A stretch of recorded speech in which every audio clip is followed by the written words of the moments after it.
Labdien! Mani sauc Anna, un es esmu slinka. Cilvēki vienmēr smējās, kad es viņiem to saku, ka esmu slinka, jo, kaut kā dzīvē varbūt tā neizskatās, bet es esmu ļoti, ļoti slinka. Un, lai es jums pastāstītu, cik slinka es esmu, es jums uzbūvēšu savu perfekto pasauli, kurā es vēlos dzīvot. Es īstenībā ļoti ceru, ka mēs visi tur kādreiz dzīvosim, un tāpēc esmu atnākuši šeit par to jums pastāstīt. Manā perfektajā pasaulē es varu slinkot un nedomāt. Un par ko es gribu nedomāt? Es gribu iet uz veikalu, es gribu pirkt burkānus, es gribu pirkt apakšbikses, es gribu pirkt ūdeni. Ūdeni varbūt nav jāpērk, dzeram no krāna, bet es gribu nedomāt par to, vai tas iepakojums būs jāpārstrādā, vai viņš tiks izmests, kas ar viņu notiks tālāk. Es gribu pirkt savu drēbes, es gribu iet uz veikaliem un vienkārši nedomāt. Bet kaut kā šajā dzīvē ir iegrozījies tā, ka es nedrīkstu būt slinka, un pēkšņi man par šīm lietām ir jādomā, kas tad ar viņām notiks tālāk. Tas ir tāds šķērslis manam slinkumam. Mans slinkums ir tāds diezgan neizmērojams, bet tāds viens no lielākajiem šķēršļiem, kas manā dzīvē slinkumam ir bijis, radās pirms 5 gadiem. Pirms 5 gadiem manu dzīvi pāršālts tāda baigi satraucošā ziņa. Es nebiju gaidījusi, ka mana slinkuma lielākais ienaidnieks būs mans pirmais bērns. Es uzzināju, ka esmu stāvoklī, ar vīru ļoti priecīgi, ļoti gaidīts bērns, bet ļoti, ļoti milzīgs nezināmais mūsu dzīvēs. Un kas mums saistās ar to pirmo bērnu? Pirmais, būs viss kaut kas jāmācās, būs jāzina, kā par viņu rūpēties, kā viņu barot. Ļoti daudz darba. Kas darbs pret slinkumu? Ļoti, ļoti grūti. Nepatīk. Tas man padarīja ļoti bažīgu. Un otra lieta, kas arī padarīja man bažīgu, ir tas, ka cilvēki nāca man klāt un teica, apsveic, cik jauki, ļoti jaukas ziņas. Tagad tu uzzināsi, cik maz laika tev bija agrāk. Ļoti forši, bet tas man uztrauc. Tik ļoti uztrauc, ka es vairāk nevarēšu slinkot tā, kā es gribēju slinkot iepriekš. Un ko es savā prātā domāju? Es domāju par to, ka man ir jāatrod veids, kā izglābt savu slinkumu. Un es šodien jums centīšos pastāstīt tādu formulu, kā šo slinkumu mēģināt saglābt savā dzīvē. Un ko es darīju? Man likās, ka, ko man būs slinkums darīt? Visu savu dzīvi veltīt bērnkopībai. Un man likās, ka, viss sajūgšu prātā būs grūti. Un es izdomāju ceļu. Es atradīšu veidu, kā slinkot no bērnkopības. Un tas veids, ceļš, ko es atradu, mēnesi, varbūt bišķīt vairāk, pirms pirmā bērna piedzimšanas, jo man ir divas brīnišķīgas meitas, paldies manam vīram, es iestājos biedrībā. Bet biedrībā es iestājos ar tādu sajūtu, ka es nevēlos atrast sevi uz dīvāna. Un ko es iztēlojos savā prātā? Tāds sliktākais scenārijs. Šodien esam par to dzirdējuši, bet es ar mazulīti guļu uz dīvāna, mums ir forši, man ir kādi 10 lieki kilogrami, es skatos jau kaut kādu 6. sezonu pēc kārtas tam asiņainajam tādam seriālam kaut kādam par medicīnu. Ja? Diezgan satraucoši. Un to es savā galvā nodefinēju par neproduktīvo slinkumu. Es guļu, neko nedaru, pilnīgi nekādas jēgas no manis nav. Tāda veida slinkums man īsti nepatika. Un tieši tā es nokļuvu biedrībā. Un kāpēc tas man likās kā tāds lielisks risinājums, kā savu dzīvi mazliet izmainīt, izvairīties no šīs dramatiskās nākotnes, ko es savu galvā biju uzzīmējusi, un ļaut sev kaut kādā veidā slinkot produktīvi. Un no kā tad es slinkošu? No tās baismīgās nākotnes, ko man rādīja šī bērnkopība. Jā. Tad es esmu nodefinējis, man ir 2 slinkumi manā dzīvē. Man ir produktīvs slinkums un neproduktīvs. Tad neproduktīvais tas, kur tu guli uz dīvānu un skaties seriāliņus. Par produktīvo parunāsim mazliet arī tālāk. Un tad biedrībā, tad, kad tu strādā ar vides jautājumiem, tu iekrīti tādā truša alā, kur tu tā kā uzzini vien vairāk un vairāk un vairāk. Un es uzzināju, ka slinkumam ir bezgalīgi milzīgs spēks. Paskatīsimies ar piemēru. Cik mums daudz cilvēki šķiro atkritumus? Šķirojat atkritumus? Ļoti labi, ļoti labi. Reku, piemēram, galdiņš priekšā 5 cilvēki. Statistiski Latvijā 4 no viņiem šķiro. Superīgi. Tas viens, kas tur tā pieklājīgi smaida, Viņš saka, ka šķiro, bet īstenībā nē. Tad 4 no 5 cilvēkiem Latvijā šķiro atkritumus. Bet tie 4 cītīgie cilvēki, viņi forši liek visus savos konteineros, domā, kas tad tur bija jāliek, un pēkšņi viņi izdzird televīzijā. Jā, ne viss, ko jūs liekat šķirošanas konteineros, tiek pārstrādāts. Un viņi saka, paga, ko? Jāskatās tā kā virsū kaut kādi tur 3 stūrīši, plasmasām ir tipi, šitos Latvijā pārstrādā, šitos ne. Un tajā momentā es dzirdu viņu prātos ļoti vienkārši domu. Stop! Šitas nav man. Es šito negribu darīt. Šis ir pārāk grūti. Man ir slinkums. Un es viņus saprotu.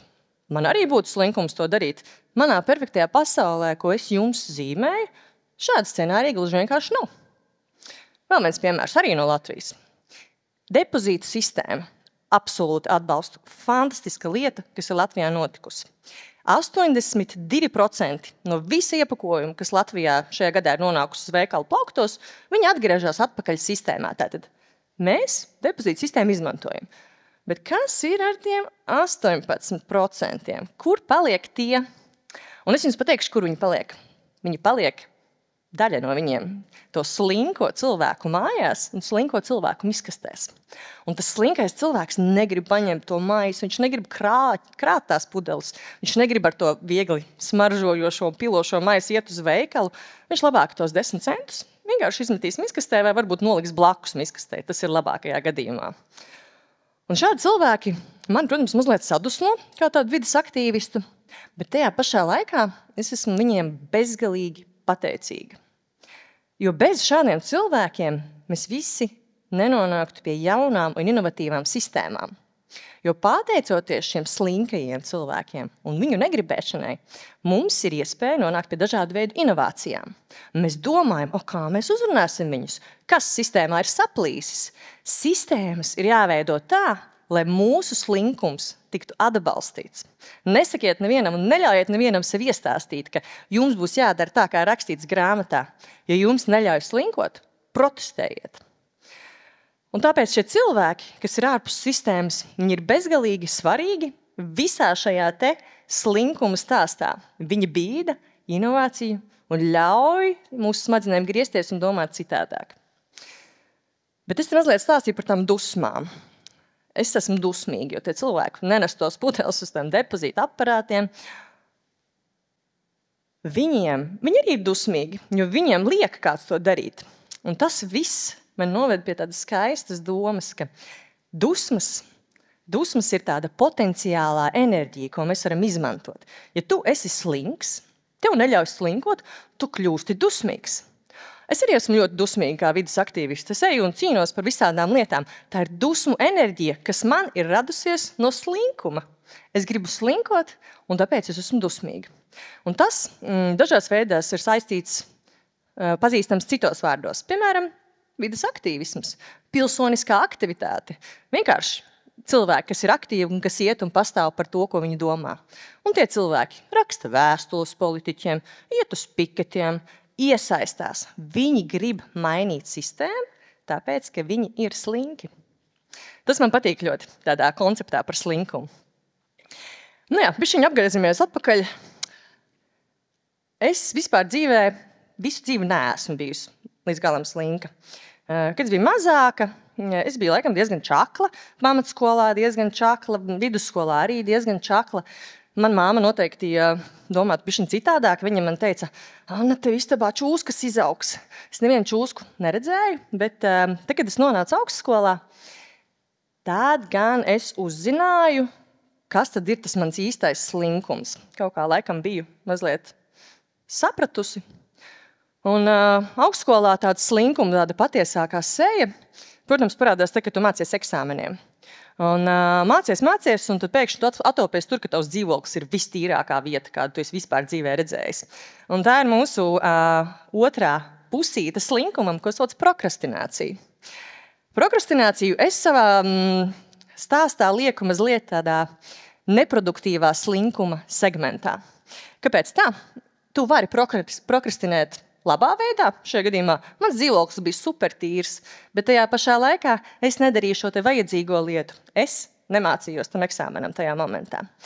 Bet kopumā jau tik slikti ar mani nebija. Augstskolā mācījos. Mācījos īstenībā diezgan cītīgi, par spīti savam slinkumam, bet man apkārt bija ļoti daudzi un dažādi cilvēki. Viņi bija ļoti, ļoti gudri.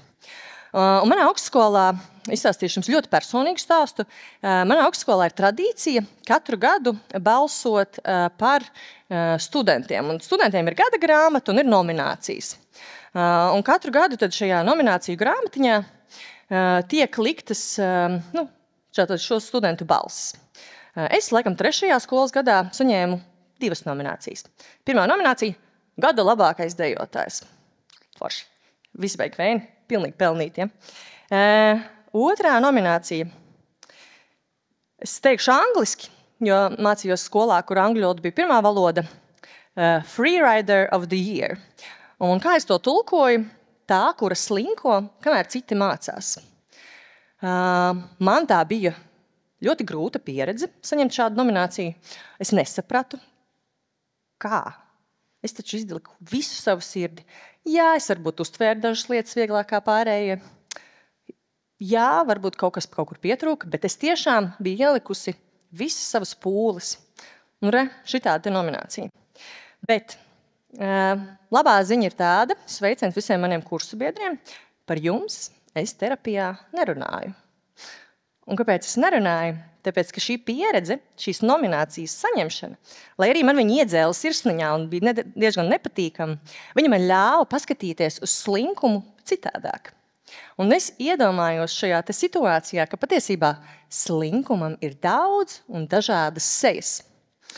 Mana slinkuma seja šajā gadījumā nebija tas, ka es nebiju cītīga. Es tiešām centos. Tas nebija arī kaut kāds cits iemesls, bet es paskatoties apkārt sev redzēju bezgalīgi gudrus cilvēkus. Un kaut kā tādā loģiskā notikuma secībā es šajā augstskolā biju nonākusi to cilvēku daļā, kuriem varbūt nebija tik lieliski akadēmiskie sniegumi. Un no malas šis izskatījās gluži vienkārši pēc slinkuma, ka patiesībā es vienkārši nebiju pietiekami gudra. Un tad šis slinkuma daudzās sejas ļoti labi sasaistās ar to, ko es teicu pirms tam. Es ar bēbīti uz dīvānu. Protams, es nonācu ar to bēbīti uz tā dīvānu. Un vienu reizi vien. Bet šī pieredze man ļāva šo situāciju tvert vieglāk un izprast, ka šī manā bezbērnu dzīvē slinkā, neproduktīvā slinkuma izpausme patiesībā gluži vienkārši ir laiciņš sev. Tad, kad tev piedzimst bērni, tas laiciņš tiešām paliek mazāk. Un šis laiks uz dīvānu, kurā tu bezmērķīgi skaties televizorā, ir rūpes par sevi. Tāpēc slinkums ir jālutina, un es jūs aicinu lutināt viņu tad, ja jūs jūtat, ka tas padara jūs par labākiem cilvēkiem. Bet tad esmu sākusi stāstīt savu stāstu. Es darbojos biedrībā, bet tas nav mans pamatdarbs. Es strādāju brīnišķīgā uzņēmumā IT sektorā Mobilī, sveiciens kolēģiem. Un darbiņā ir ļoti daudz slinkuma izpausmi. Visi kolēģi, visi vēlas būt slinki. Bet slinkums darbiņā izskatās mazliet citādāk, un viņš ir maskējies. Parādīšu jums 3 piemērus. E-pastiņš. E-pastiņš ir tā sapulce, kur es negribēju, lai viņa notiek. Es negribēju ar tevi runāt. Es atsūtīju tev mazu ziņu. Brīnišķīgi. Laiks ir efektīvi patērēts. Un es neesmu sēdējis 20 minūšu garā sapulcē, kur varbūt es būtu uzzinājis arī daudz lieka informāciju. Slinkums, bet efektīvi. Darbiņi. Man ir tāds liels darba excelīts, ar ko es šausmīgi lepojos, un tur ir tādas lietas, kuras es bīdu uz priekšu. Un viņas krājās un krājās un krājās. Un tad es vienmēr domāju, kad es šitās mazās lietiņas visas izdarīšu, bet, ja es paskatos uz viņām un izanalizēju, kas tad ir tās lietas, kam es nepievēršu uzmanību, es sāku saprast, ka mans slinkums palīdz man efektivizēt un prioritizēt. Es daru tikai svarīgāko, tikai tad, kad man vajag, un tas pārējais, visticamāk, 50% no tā pat nav vajadzīgs. Ļoti daudz no darbiņiem mēdz būt arī lieki. Un tad žurnālā, ko vadītāji jums nestāst, ir asistentu un jaunāko projektu vadītāja loma. Un vadītājiem tad ir ļoti daudz darbiņu, un tad viņš saka, kur asistents mans izdara mīļais šo. Un kas ir tie darbiņi, ko viņš viņam atdod? Tie, kas ir pārāk garlaicīgi un kas viņam ir slinkums darīt. Tad vadītājs savus slinkuma darbiņus nodod cilvēkiem, kas vēl ir karjeras sākumā.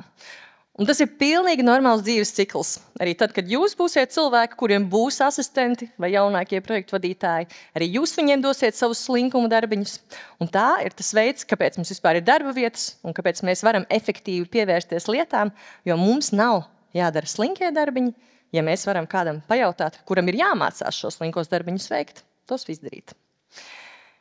Tāpēc ļoti ceru, ka darba vidē slinkums netiks uzskatīts par tādu sliktu pazīmi. Patiesībā slinkumu var izmantot bezgalīgi produktīvi, lai mēs efektivizētu savu darbiņu un lai mēs strādātu labāk un sasniegtu savus mērķus veiksmīgāk. Bet pašā prezentācijas sākumā vispār tā mana tēma bija par to, ka kāpēc tas īstais brīdis nekad nepienāks. Un tā īstā brīža sajūta, es viņu atradu, domājot par to, kur mana dzīve varēs aizvest darba vidē. Man kādu laiku likās, ka es būšu jaunu uzņēmuma īpašniece, vadītāja, un ka man atnāks tāda brīnišķīga ideja, kaut kas super īpašs, kļūšu par miljardieri, peldēšos naudā, baigi forši. Un es nevarēju ļoti ilgi saprast, tā ideja nenāk. Joprojām nenāk. Un es domāju, pats laikam es pārāk slinka, lai tās idejas domātu. Būtu es čakla, man jau būtu šī ideja. Bet vienu dienu es atlaidu šo domu un sapratu jaunu sajūtu. Man nav oriģināla doma.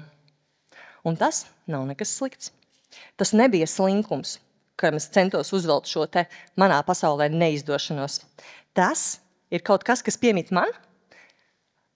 Man savukārt nav oriģinālo domu, bet es spēju lieliski citu cilvēku oriģinālās domas realizēt.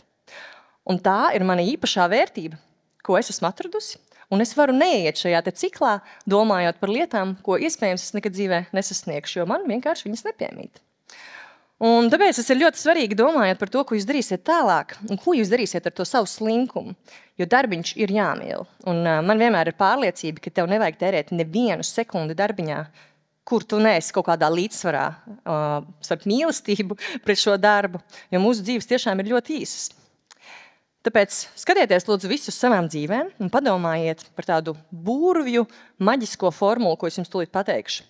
Kāpēc slinkums ir motivators? Un tā receptīte ir apmēram šāda. Atzīstiet, jūs esat slinki, saprotiet, kas to slinkumu jums mēģina atņemt, ja jums atņem, dusmojieties, pārvērtiet tās dusmas kaut kādā pilnīgi nesaprotamā enerģijā un neiet uz priekšu un rīkojieties. Un, protams, solis 4 būs labāka pasaule jums un cerams, ka arī visiem pārējiem. Tāpēc, lai slinkums triumfē un milzīgs jums paldies!